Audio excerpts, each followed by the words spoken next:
Město Chmele, královské město Žatec, uspořádalo v minulých dnech svoji tradiční každoroční akci Dočesnou. V tomto roce se jednalo o jubilejní 50. ročník. V tuto chvíli mohu zde z tohoto pódia otevřít Dočesnou 50. Slavnosti Chmele probíhaly ve 2 dnech. Program byl nabitý a nesl se v duchu legend. V páteční nabídce byl zajímavý projekt s názvem Pink Floyd Odvrácená strana měsíce.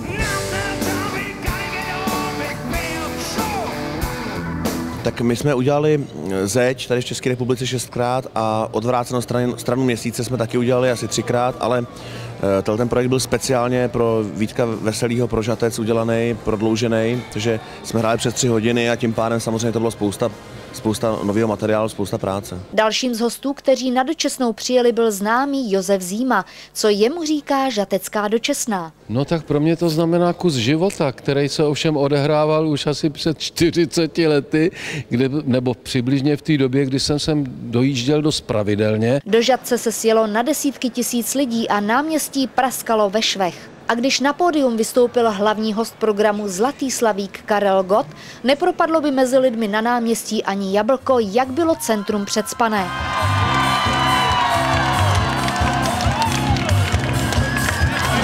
Karel Gott své příznivce opět nesklamal. Je pravou pěveckou legendou a to zlato v hrdle opravdu má.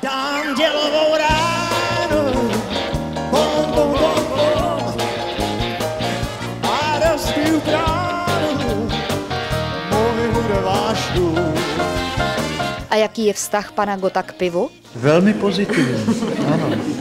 A jsem jako hrdý vždycky jako Čech, kamkoliv přijedu v zahraničí a mluví se o našem pivu jako nejlepším na světě. No.